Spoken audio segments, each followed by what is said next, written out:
Hello everyone, welcome to special economic zone.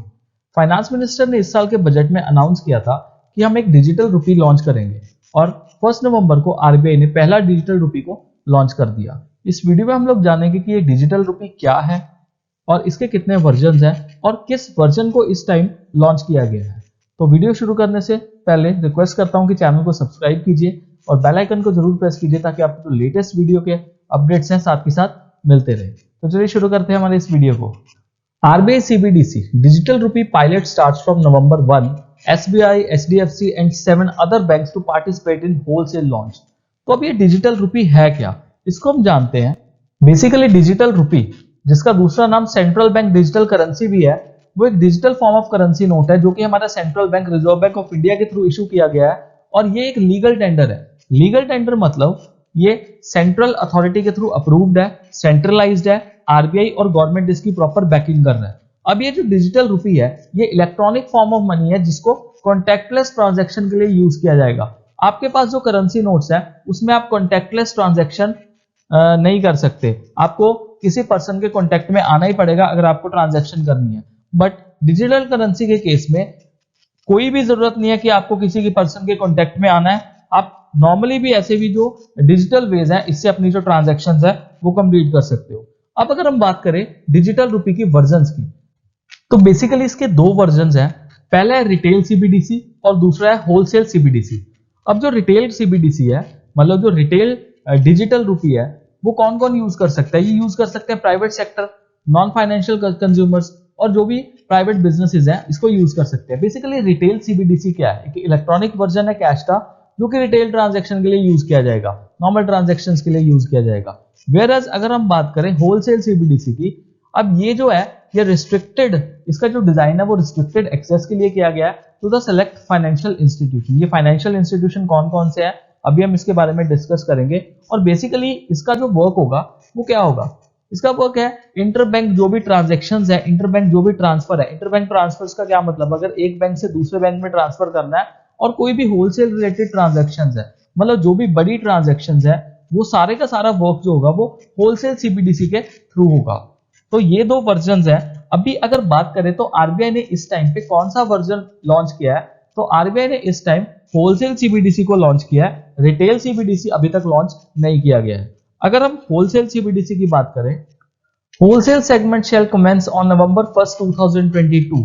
ये कहा है आरबीआई ने अपनी स्टेटमेंट में on operationalization of central bank digital currency wholesale e-rupee W. E-rupee W means electronic rupee W. W stands for wholesale pilot. So basically जो है वो wholesale segment का जो CBDC है वो नवंबर 1 को ऑलरेडी लॉन्च किया जा चुका है। बट अगर बात करें रिटेल सेगमेंट की, तो रिटेल सेगमेंट अभी के लिए इन्होंने वेटिंग में रखा है। रिटेल सेगमेंट के बारे में कहा गया है कि विद इन अ मंथ कुछ सिलेक्टेड लोकेशन में इसको कुछ क्लोज ग्रुप यूजर्स के लिए, जिसमें कस्टमर्स और मर्चेंट्स इंक्लूडेड होंगे, उनके लिए रोल आउट किया जाएगा। मतलब अगर इसकी रोलिंग आउट देखी जाए तो पूरे के पूरी कंट्री के लिए रोलिंग आउट नहीं की जाएगी, कुछ सिलेक्टेड लोकेशंस में पहले इसकी रोलिंग आउट की जाएगी एंड देन ग्रेजुअली इसको क्या किया जाएगा? इंक्रीज किया जाएगा। अब जैसे कि मैंने आपको बताया था पहले कि जो होलसेल सीबीडीसी है ये इंटरबैंक ट्रांजैक्शंस के लिए यूज किया जाएगा और जो भी बड़ी बड़ी ट्रांजैक्शंस है उनके लिए इसका यूज होगा। तो कौन कौन से बैंक्स हैं जिनको होलसेल सीबीडीसी में इंक्लूड किया गया है? 9 बैंक्स हैं मेजरली जिनको होलसेल सीबीडीसी का पार्ट बनाया गया है, जिसमें पहला है state bank of India, bank of Baroda, union bank of India, HDFC bank, ICICI bank, Kotak Mahindra bank, yes bank, IDFC bank, HSBC. ये सारे के सारे जो 9 बैंक्स हैं ये होलसेल सीबीडीसी का पार्ट बनेंगे। अब अगर मैं डिफरेंशिएट करूं कि ये जो डिजिटल रुपी है और क्रिप्टो करेंसी है इसमें क्या फर्क है?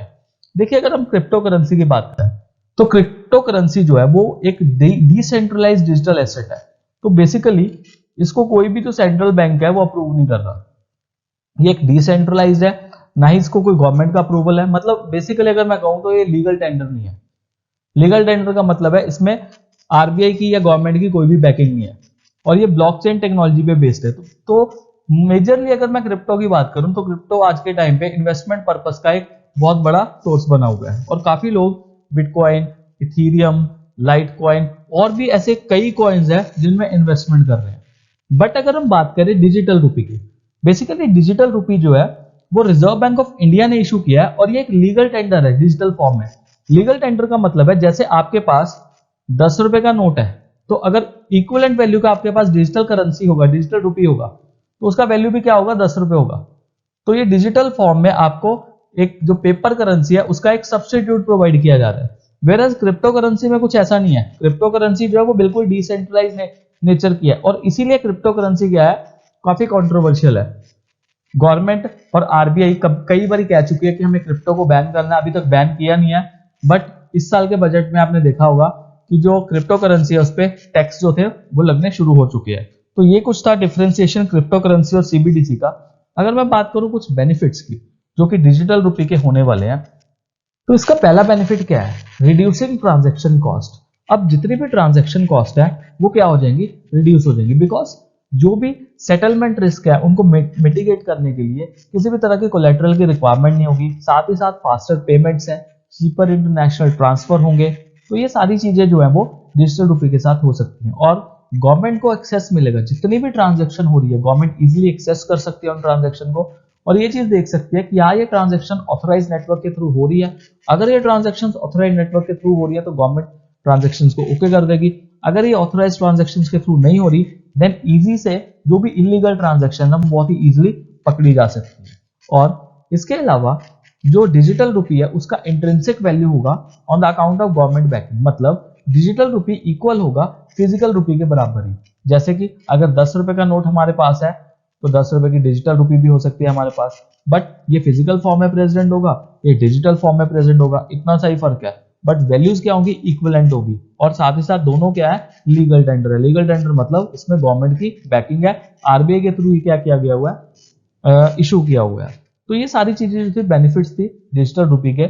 अभी के लिए हम बात करें तो सिर्फ जो होलसेल सीबीडीसी है उसको लॉन्च किया गया है। रिटेल की जो लॉन्चिंग है वो 1 महीने तक कह रहे हैं और रिटेल आपको पता है, जैसे मैंने आपको वीडियो में बता दिया कि जो रिटेल लॉन्चिंग है वो कुछ सिलेक्टेड लोकेशंस में होगी, सिलेक्टेड कस्टमर्स और सिलेक्टेड मर्चेंट्स के लिए होंगी। देखना होगा आगे आने में इसमें क्या क्या और ग्रेजुअली चेंजेस आते हैं। जब भी कोई चेंज आएगा मैं आपको साथ साथ वीडियो में डिटेल में डिस्कस कर दूंगा। आज के लिए इस वीडियो में इतना ही। अगर वीडियो पसंद आया तो मेरे चैनल को जरूर सब्सक्राइब कीजिए और बेल आइकन को प्रेस कीजिए ताकि आपको लेटेस्ट वीडियो अपडेट्स मिलते रहें। Thank you very much and stay blessed all.